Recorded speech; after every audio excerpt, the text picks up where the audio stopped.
Hello guys, இன்னைக்கு ட்ரெண்டிங்கா உள்ள sports நியூஸ்ல என்ன அப்படின்றத பாத்துடலாம். முதலாவது இருக்கிற நியூஸ் என்ன அப்படின்னா, இந்திய ஒரு நாள் அணி அறிவிச்சிருக்காங்க. இந்திய ஒரு நாள் கிரிக்கெட்டுக்கான அணி அறிவிச்சிருக்காங்க. இந்த அணி இலங்கைக்கு சுற்றுப்பயணம் மேற்கொள்ள இருக்காங்க. கோலி, ரோஹித் ஆகியோருக்கு இடம் கொடுத்திருக்காங்க. இலங்கைக்கு சுற்றுப்பயணம் மேற்கொள்ற இந்திய அணி 3 T20 மற்றும் 3 ஒருநாள் போட்டிகள்ல விளையாட இருக்கு. T20 போட்டிகள் இந்த மாதம் 28, 29, 31 திகதிகள்ல இடம்பெற நிலையில ஒரு நாள் கிரிக்கெட் தொடர் ஆகஸ்ட் மாதம் 2ஆம் திகதி தொடங்க இருக்கு. முதல் ஒரு நாள் போட்டி ஆகஸ்ட் மாதம் 2ஆம் திகதி, இரண்டாவது ஒரு நாள் போட்டி 4ஆம் திகதி, மூன்றாவது ஒரு நாள் போட்டி 7ஆம் திகதி அப்படின்னு நடைபெற இருக்கு. இந்த 3 போட்டிகளுமே கொழும்பு நகர்ல தான் இடம்பெற இருக்குது. இந்த நிலையில ஒரு நாள் தொடருக்கான இந்திய அணி இப்போ அறிவிக்கப்பட்டிருக்கு. இதுல இந்திய அணியோட கேப்டனா ரோஹித் சர்மா அறிவிக்கப்பட்டிருக்காரு. ரோஹித் சர்மா, விராட் கோலி போன்ற வீரர்கள் இலங்கை தொடர்ல பங்கேற்க மாட்டார்கள் அப்படின்னு எதிர்பார்க்கப்பட்ட நிலையில இப்போ கம்பீர் முதல் முறையாக பயிற்சியாளராக பதவியேற்றிருக்கிறதால இவங்க 2 பேருமே அணிக்கு திரும்பி இருக்காங்க. ரோஹித் சர்மா கேப்டனாகவும் துணை கேப்டனாக கில்லும் அறிவிக்கப்பட்டிருக்காங்க. விராட் கோலி, KL ராகுல், ரிஷப் பண்ட், ஸ்ரேயாஸ் ஐயர் ஆகியோரும் பேட்ஸ்மேன்ஸ்களாக இடம்பெற்றிருக்காங்க. வேகப்பந்து ஆல்ரவுண்டராக சிவம் துபே இடம் பிடிச்சிருக்காரு. ஜடேஜாவுக்கு இந்த தொடர்ல ஓய்வு அறிவிக்கப்பட்ட நிலையில தமிழக கிரிக்கெட் வீரர் வாஷிங்டன் சுந்தருக்கு வாய்ப்பு வழங்கப்பட்டிருக்கு. இதே போல பும்ராவுக்கும் இந்த தொடர்ல இடம் கிடைக்கல. அவருக்கு பதிலா முகமது சிராஜ், அர்ஷ்தீப் சிங், கலீல் அகமத், ஹர்ஷித் ராணா ஆகியோர் இந்த ஒரு நாள் அணியில சேர்க்கப்பட்டிருக்காங்க. இதே போல சுழல் பந்து வீச்சாளர்களாக குல்தீப் ஜாதவ், அக்ஷர் பட்டேல் ஆகியோரும் இடம் பிடிச்சிருக்காங்க.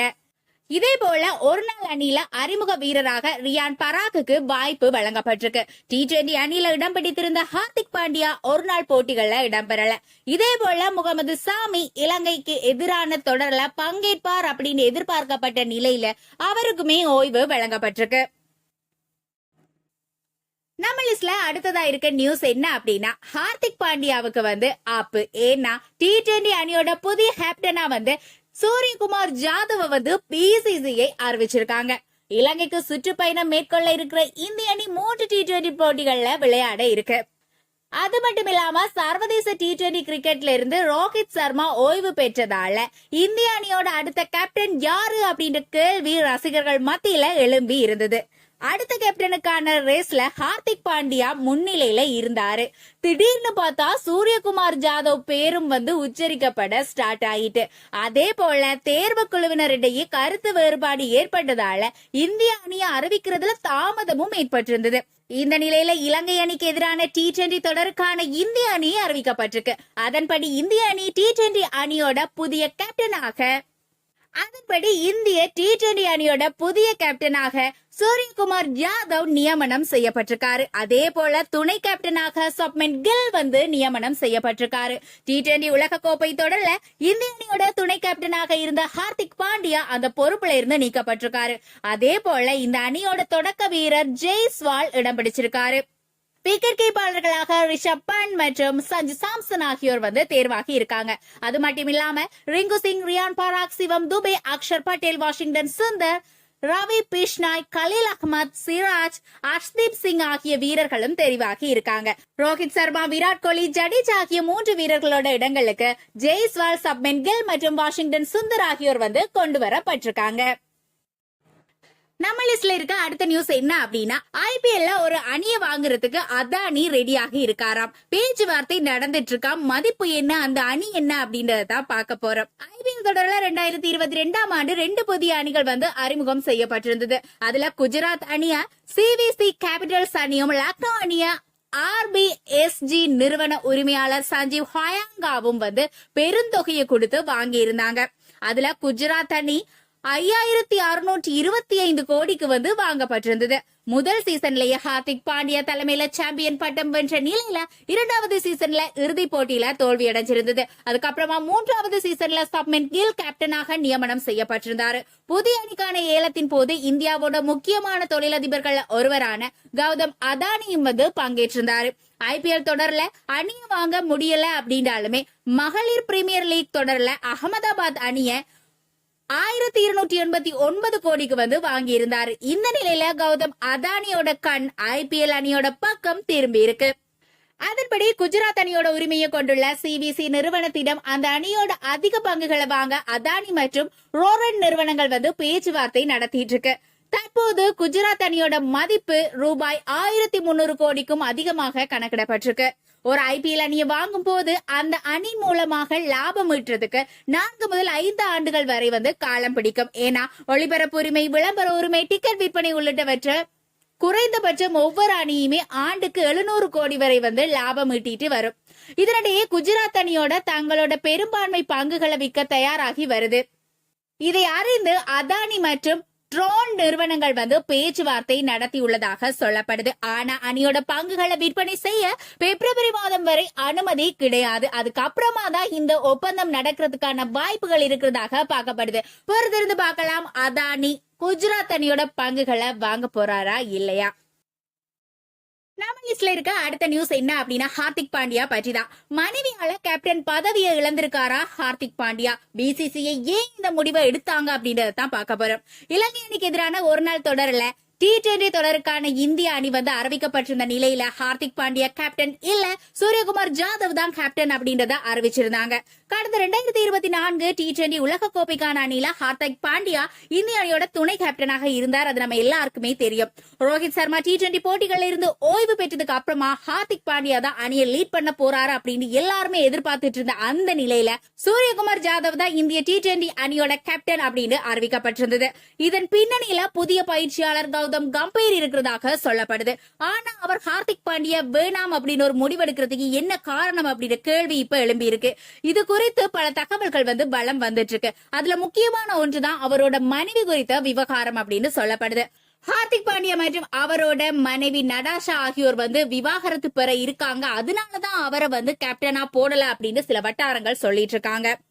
இவங்களோட பிரிவு குறித்து பிசிசிஐ அதிகாரிகளுக்கு முதலே தெரியும். அதன் காரணமாகத்தான் ஹார்திக் பாண்டியாவுக்கு கேப்டன் பதவி அளிக்க வேண்டாம் அப்படின்னு பிசிசிஐ மற்றும் புதிய தலைமை பயிற்சியாளர் கம்பீர் முடிவு செய்திருக்கிறதாகவும் சொல்லப்படுது. ஹார்திக் பாண்டியா கடந்த 6 மாதங்களாகவே மனவேதனையில இருந்துட்டு இருக்காரு. முதல்வர் மும்பை இந்தியன்ஸ் அணியோட கேப்டனா நியமிக்கப்பட்டது அந்த அணியோட ரசிகர்கள் விரும்பல. அதனால ரசிகர்களோட எதிர்ப்பை எதிர்கொண்டிருந்தாரு.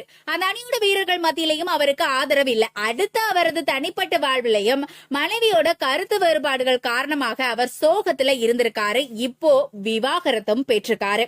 இப்போ ஹார்திக் பாண்டியாவோட தனிப்பட்ட வாழ்வு அவர் இந்திய அணியை வழிநடத்துற அளவுக்கு இல்ல அப்படின்றதுதான் உண்மை. இதை உணர்ந்துதான் கம்பீர் மற்றும் பிசிசிஐ தேர்வுக்குள்ள இணைந்து அவருக்கு அதிக சுமையை இப்போ நாம கொடுக்க வேணாம் அப்படின்னு முடிவு எடுத்திருக்காங்க அப்படின்னு தெரிய வருது. அந்த வகையில ஹார்திக் பாண்டியாவோட தனிப்பட்ட வாழ்வு அவரோட கிரிக்கெட் வாழ்வை மிக மோசமா பாதிச்சிருக்கு அப்படின்றதுதான் சொல்லலாம். நம்ம லிஸ்ட்ல கடைசியா உள்ள நியூஸ் என்ன அப்படின்னா அதுவுமே ஹார்திக் பாண்டியாவை பற்றிதான். ஹார்திக் பாண்டியாவோட விவாகரத்துக்காக நடாஷா அவரோட சொத்துல இருந்து எவ்வளவு அமௌண்ட பெற்றுக்கொண்டாங்க, உண்மையிலேயே அவங்க பணம் வாங்கினாங்களா அப்படின்றதான் பார்க்க போறோம். ஹார்திக் பாண்டியாவோட மனைவி நடாஷா ஒரு மாடல். இவங்க சேர்பியாவை சேர்ந்த ஒரு மாடல். இந்தியில நடந்த பிக் பாஸ்ல 9 நிகழ்ச்சியில கலந்து கொண்டு பிரபல்யம் அடைந்திருந்தாங்க. அதுக்கப்புறமா பாலிவுட்ல சிறிய சிறிய ரோல்களை நடிச்சிருந்தாங்க. கொஞ்சம் கொஞ்சமா மாடலிங் துறையில முன்னேறி நடாஷா 2019ஆம் ஆண்டு ஹார்திக் பாண்டியாவோட காதல் உறவுல இணைஞ்சிருந்தாங்க. இவங்க 2 பேருமே மும்பையில உள்ள வீட்டுல லிவிங் ரிலேஷன்ஷிப்ல இருந்தாங்க. இருவருமே தங்களோட உறவை குடும்பத்தினர் மற்றும் வெளி ரசிகர்கள் கிட்ட வெளிப்படைய ஆரம்பிச்சிருந்தாங்க. ஹார்திக் பாண்டியாவை விடவுமே நடாஷா 2 வயது மூத்தவங்க. இதற்கப்புறமா நடாஷா கர்ப்பமடைந்த நிலையில 2020ஆம் ஆண்டு மே மாதம் இவங்களுக்கு திருமணம் முடிவடைஞ்சிருந்தது. இதுக்கப்புறமா ஜூலை மாதம் இவங்களுக்கு ஆண் குழந்தை பிறந்திருந்தாங்க. அகஸ்தியா அப்படின்னு இந்த ஆண் குழந்தைக்கு பெயரும் வச்சிருந்தாங்க. இவங்க 2 பேருமே இன்ஸ்டாகிராம்ல பதிவிடுற புகைப்படங்கள் சோசியல் மீடியால ட்ரெண்டான நிலையில திருமணத்துக்கு பிறகு நடாஷா நடிப்புல இருந்து விலகி இருந்தாங்க. இந்த நிலையில கடந்த சில மாதங்களாக இவங்க 2 பேருக்கும் இடையில கருத்து வேறுபாடு ஏற்பட்டிருக்கு. இதனால 2 பேருமே தனியாக பிரிந்து வாழ்ந்திருக்காங்க. T20 உலக கோப்பை தொடர் முடிவடைஞ்சு ஹார்திக் பாண்டியா நாடு திரும்பிய சூழல்ல நடாஷா அவங்களோட சொந்த நாடான சேர்பியாவுக்கு மகனோட போயிருக்காங்க. தொடர்ந்து அன்னைக்கு இரவே தாங்கள் இருவரும் பிரிவதாக சோசியல் மீடியா மூலம் அறிவிச்சிருக்காங்க. இந்த நிலையில ஹார்திக் பாண்டியா கிட்ட இருந்து விவாகரத்துக்கு அப்புறமா 170 கோடி சொத்துக்களை நடாஷா எழுதி வாங்கிட்டதாக சோசியல் மீடியால பேச்சுக்கள் எழும்பி இருக்கு. இது குறித்து விசாரிக்கும் போது ஹார்திக் பாண்டியாவோட சொத்து மதிப்பு 91 கோடியாக மதிப்பிடப்பட்டிருக்கு. அவரோட மாத வருமானம் 1.2 கோடியாக இருக்கு. அதே போல நடாஷாவோட சொத்து மதிப்பு 20 கோடியாக கணக்கிடப்பட்டிருக்கு. அது மட்டும் இல்லாம ஹார்திக் பாண்டியா கொஞ்சம் வருஷத்துக்கு முன்னுக்கு பேட்டி கொடுத்திருக்காரு. அதுல அவர் சொல்லியிருக்காரு, தன்னோட வங்கி கணக்குகள், வீடு, பங்களா, கார் எல்லாத்துலயுமே பாதிக்கு பங்குகள் தன்னோட தாய் பெயர்ல இருக்கு அப்படின்னு சொல்லியிருக்காரு. இது மூலமா நடாஷா 170 கோடி மதிப்பிலான ஹார்திக் பாண்டியாவோட சொத்துக்களையோ அல்லது அவரோட 70% சொத்துக்களையோ எழுதி வாங்கிட்டு சேர்பியா சென்றிருக்காங்க அப்படின்றது வதந்தியா தான் பார்க்கப்படுது. அதே போல ஹார்திக் பாண்டியா தன்னோட மகனுக்கு தேவையான அத்தனை விஷயங்களும் எப்போதுமே செய்வேன் அப்படின்னு சொல்லியிருக்கிறதும் குறிப்பிடத்தக்கது. இதே போல ட்ரெண்டிங்கான ஸ்போர்ட்ஸ் நியூஸ் தெரிஞ்சுக்கணும் அப்படின்னா மறக்காம நம்மள சேனலை சப்ஸ்கிரைப் பண்ணி சப்போர்ட் பண்ணுங்க.